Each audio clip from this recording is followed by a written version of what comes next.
you want to show your work, you want to have a discourse. And this is also about Berlin, especially in the 90s, that when I understand in the 80s, like there was kind of a political gap in, let's say, in the art world in Germany, West Germany. So in the 90s, they all came and they were very politicized. There was a very political art scene, still it is, but it's very different to today.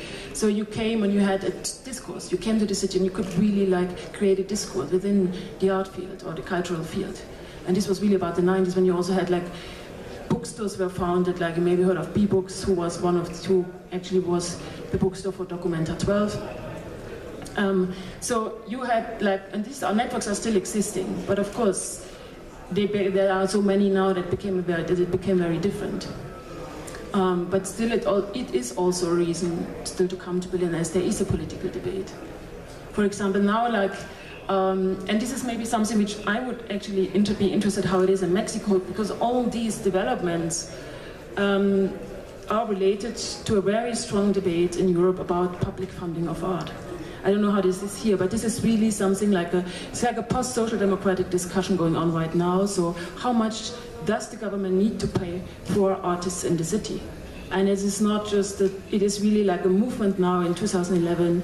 As you might have heard, there was the big exhibition called Based in Berlin. So this was like, it was trying to mirror the situation that we are such an international art place.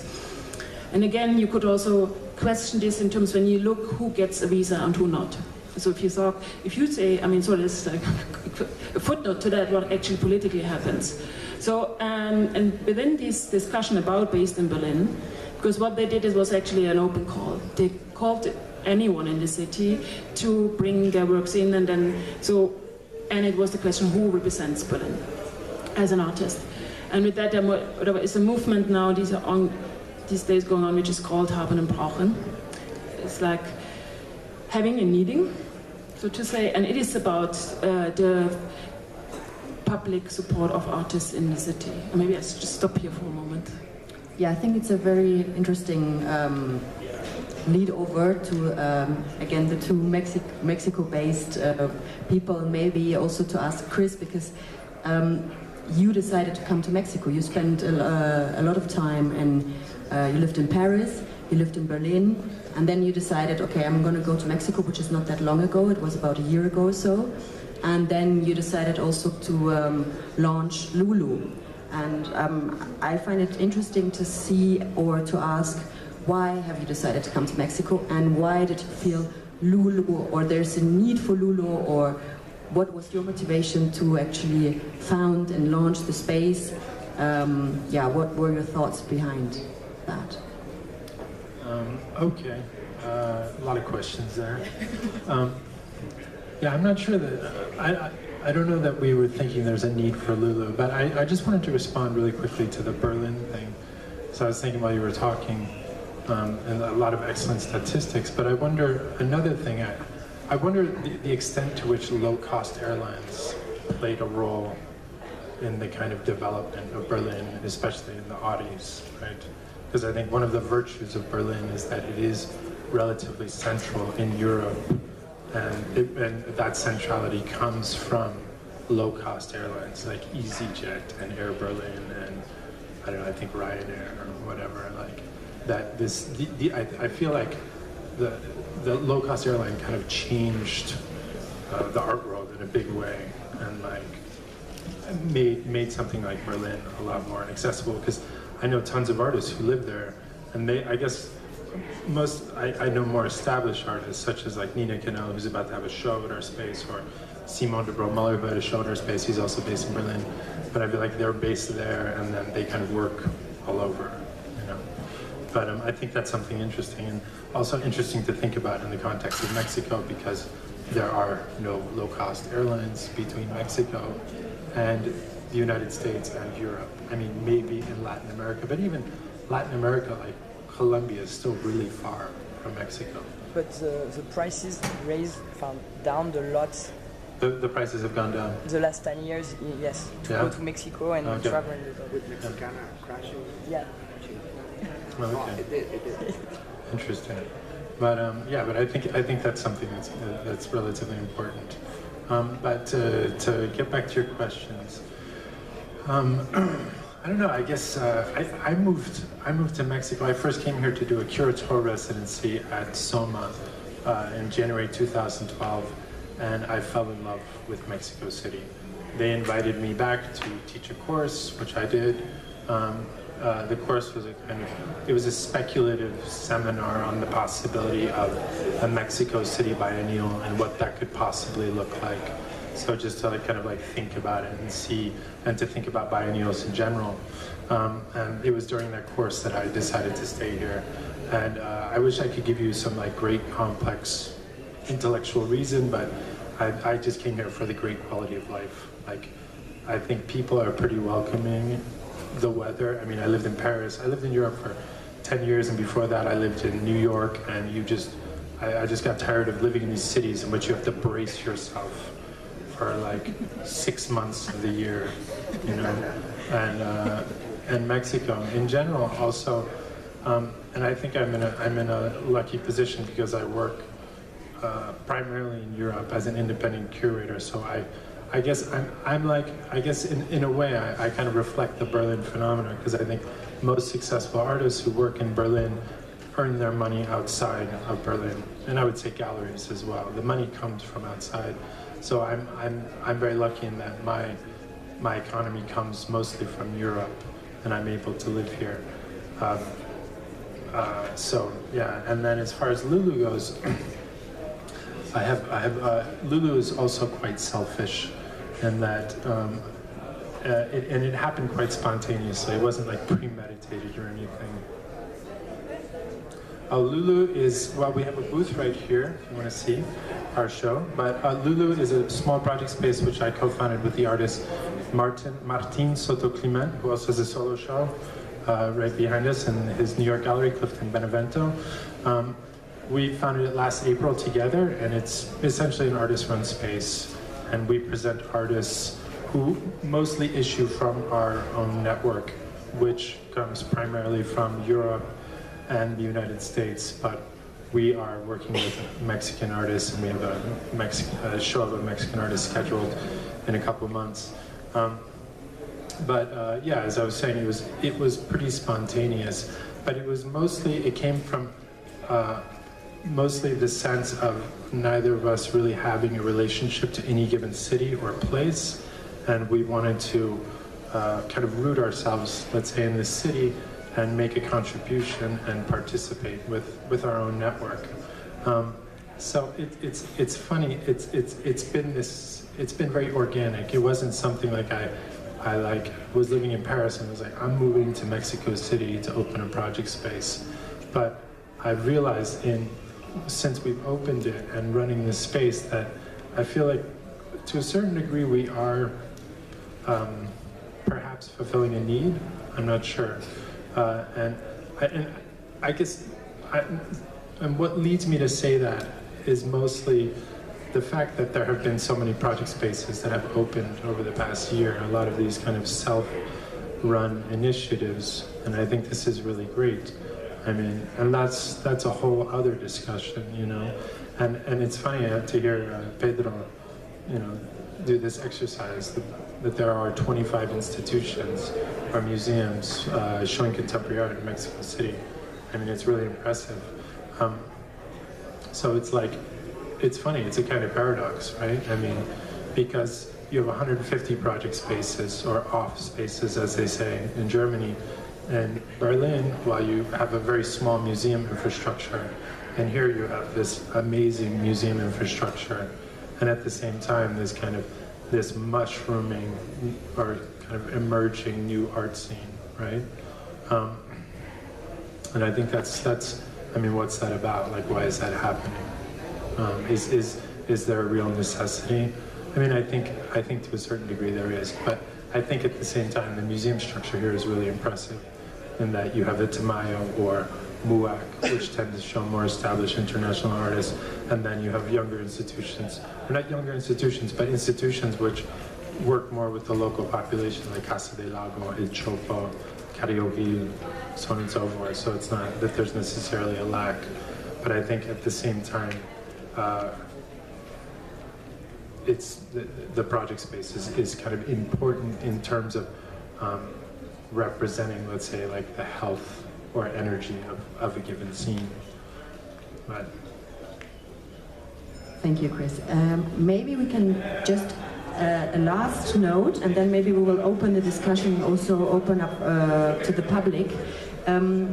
But I think that it's quite interesting, and maybe Pedro, you can talk a little bit about that, about in fact this funding scenario. Because, for example, I also really have no idea how the government. I know there's FONCA, of course, which supports the artist, but maybe you, from an artist perspective, can also say a couple of words about how supportive is actually the government and is the cultural system here in Mexico City.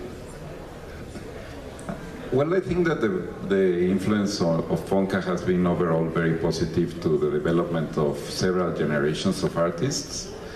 I remember, for instance, I was running a space from 96 to 2002 called Torre de los Vientos, where I would apply for a grant that was like the equivalent to $7,000, and for doing like a year of programming, and I would do like 14 shows with that. But so it was like a kind of they were like you could do exhibitions. I don't know if you can still do it, but you could do exhibitions with $500, with 7,000 pesos or so. You could put up a show, and that, like the fact of just having a grant that could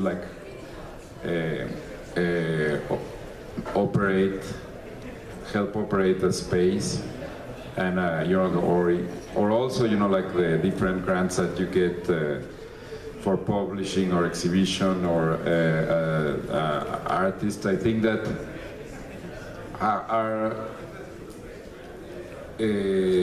are something that we think as a given, but that actually in the global context is kind of very rare. There's many countries that don't have such a system. You may, like a question where they're, like having a very strong system of grants is also, like to kind of dodge criticism or anything. That's also. But I believe that also artists keep like a kind of very critical position anyway, despite of getting grants. And then, but that's like something that to a certain degree is possible to produce work and live at different. Without the city being very expensive, and what you see is that several cities that become very expensive end up killing their creative class, or changing. I don't know. I think that, for instance, if you look at New York, many artists cannot afford to live there, and so they have to move first to Brooklyn, and then to Queens, and then to the Hudson, or to Philadelphia, or to other cities, because if a city becomes too expensive, and there are cities in Latin America that are crazy expensive, like Sao Paulo, or places that also, if you combine that with for instance, what Chris was saying, that it's very far to fly to South America, then that also makes the practice. So it has to do with a kind of microclimate of factors that allow for something interesting to emerge. But at least I've been in these last couple of months, even in the last 6 months, I felt that especially areas like Condesa, Roma are really becoming quite expensive already. And there's a certain, Condesa has Berlin prices, which is of course comparatively within Mexico City, it's quite expensive. Even just have a coffee is already really quite. Actually, I had to move out from Roma, and I sold my house to an artist called Dambo, who was living in Berlin. So I can say on my own experience that perhaps it's very subjective, but someone who was living in Berlin decided to come to Mexico. And I sold my house and I moved to Coyoacán, because I could have a bigger space for, you know, like the same price. So yeah, I mean, but I don't. I mean, like there's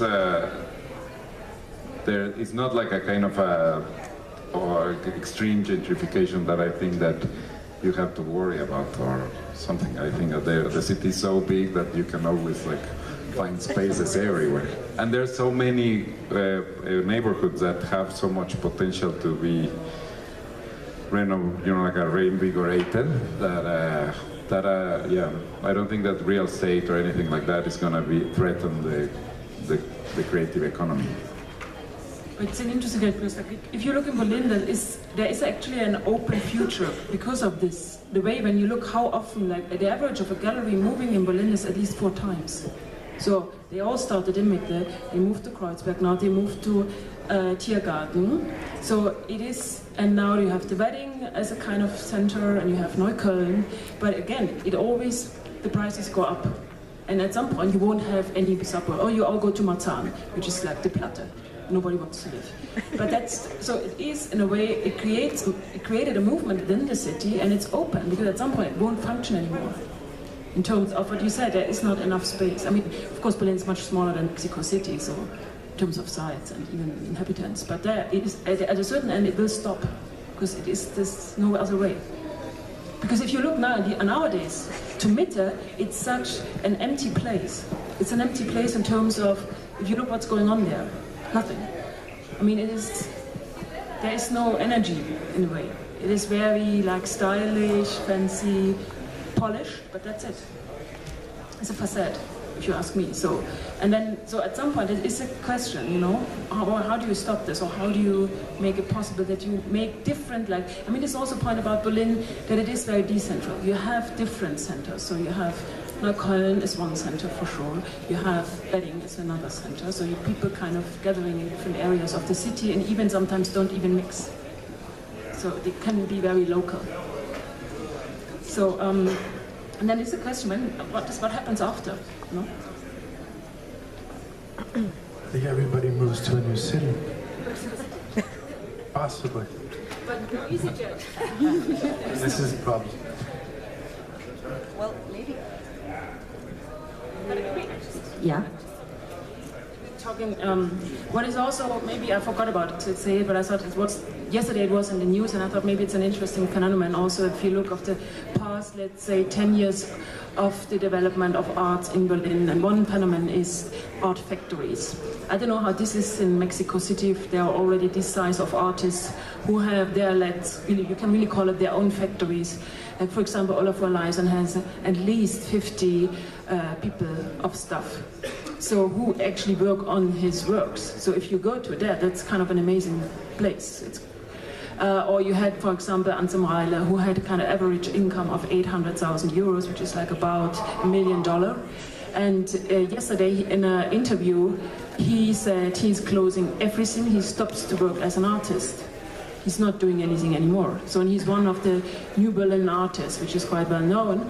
But in a way, his work became such a factory, and then even what happened, okay, then there was in 2008, after the crisis, he had to become smaller already, but then what happened is that only one specific work, and this is the paintings on the foil, were asked by collectors. So he could have done this for years and years ago, again and again, but there was nothing new. So now he stopped, and he leaves it open if he comes back as an artist, but maybe he doesn't need to, he has enough money. But this is also a phenomenon you could see in Berlin, how this kind of, how I think artists can grow within such a factory.